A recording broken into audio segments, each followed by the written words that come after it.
Hello, I'm going to be making a card using the Geofloral Stencils from Mama Makes. We're going to be doing a bit of pattern building. I don't know if you can see that okay. That's just using one stencil and 2 distress inks and a sentiment from the paper pack. Okay, so I've got 2 pieces of card. It's cream, just some out of my stash, which is 5 inches square, and then another piece which is 5 inches by 2 inches. I'm using speckled egg distress oxide and frayed burlap. I'm also using a new tool that Lottie will be bringing shortly, which is from Mama Makes, and it's a blending tool, so you're getting a sneak peek. So first of all, I'm going to load up the frayed burlap, and I'm just going to blend this all across the card. I want it so it's a bit patchy. I don't want it all nice and neat.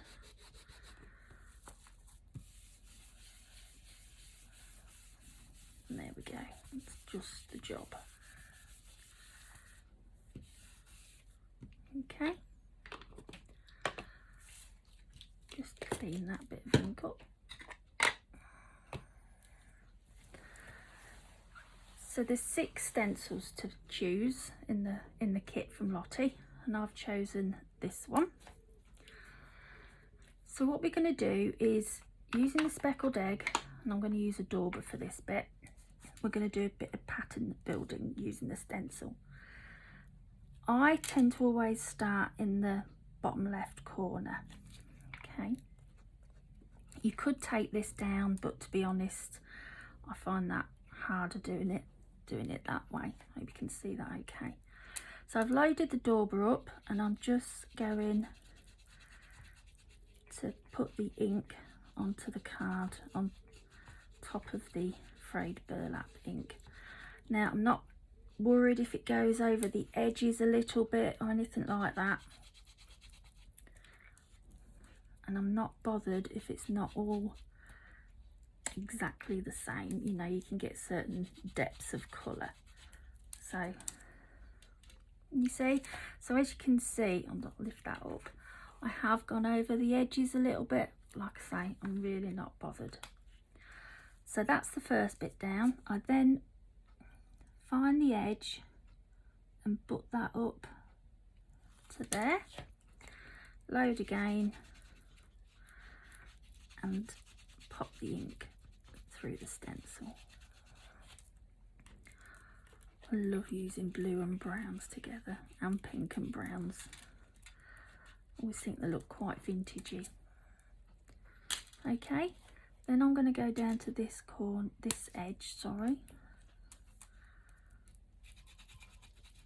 and add the ink, and you just keep on going around your card like that, just building up the pattern. Turn that round, it'll be a bit easier. I'll go here, that's better. So just carry on. Like I say, I'm not being perfect because you don't need to be.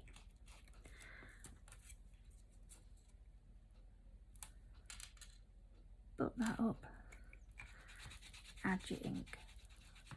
You could do all different colours if you wanted, which would look quite nice, but obviously for time I'm just going to use the one ink, the 2 inks really.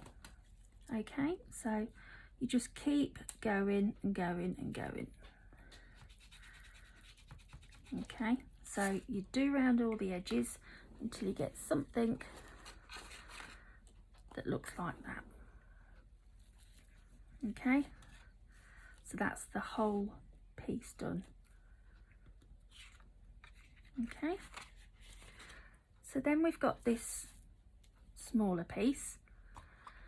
I'm going to do it the opposite to that, so I'm going to put the blue down first and then the brown.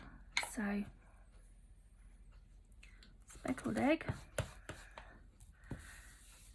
and just blend that on.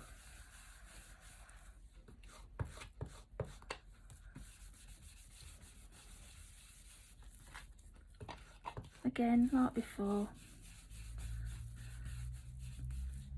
Doesn't have to be perfect. Okay. We then get the frayed burlap with the dauber, load it up, grab your stencil. Now with this piece, obviously the card is smaller than the stencil, but it really doesn't matter. Just pop that on there like that and blend your ink in.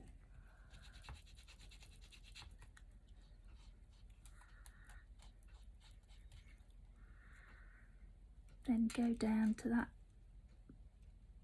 edge. And just carry on.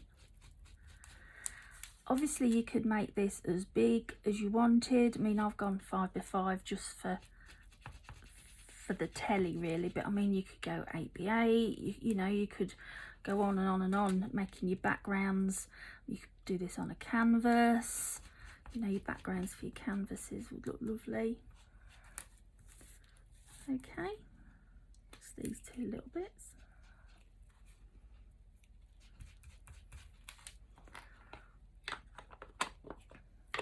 And each time you do it, it looks slightly different.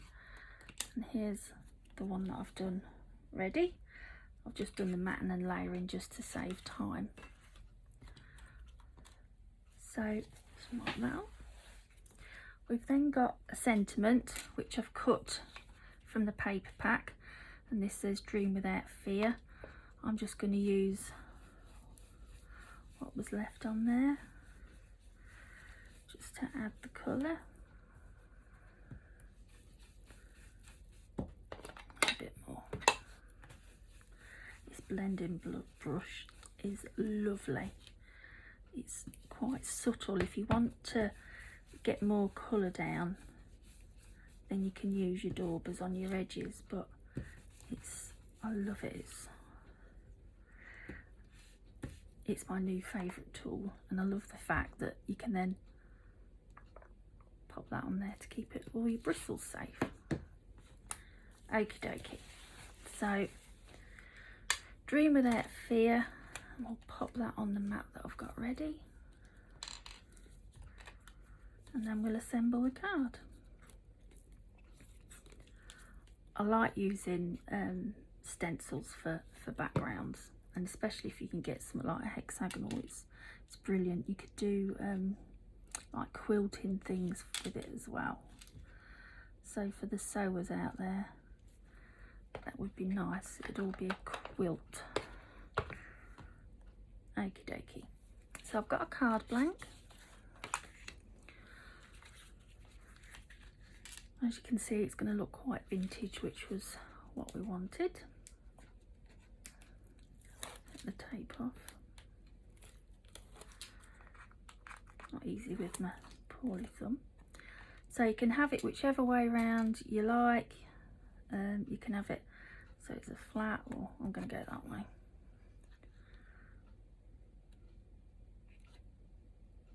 Pop that on there. Then we've got the smaller piece. What I'm going to do, I've cut a piece of ribbon and I've mounted this on here ready. And I've got a piece of ribbon, and that's just going to go in the middle. Cut it a bit long, so attach that there. Chop the bit off.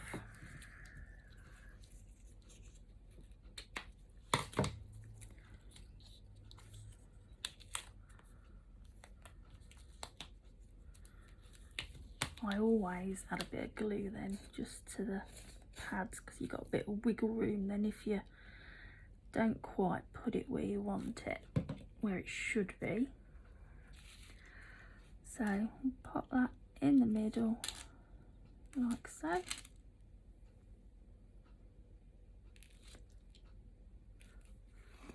And then the sentiment, which I've put on wonky. There we go.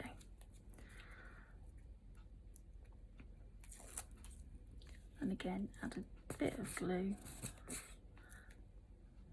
and pop that in the middle. You could add gems to this as well. That's tight. You could put gems in the middle of the stencils. You could put them on the corners or wherever you fancied really. But that's just really showing you how to use the stencils to make the background, some pattern building. Hope you like that.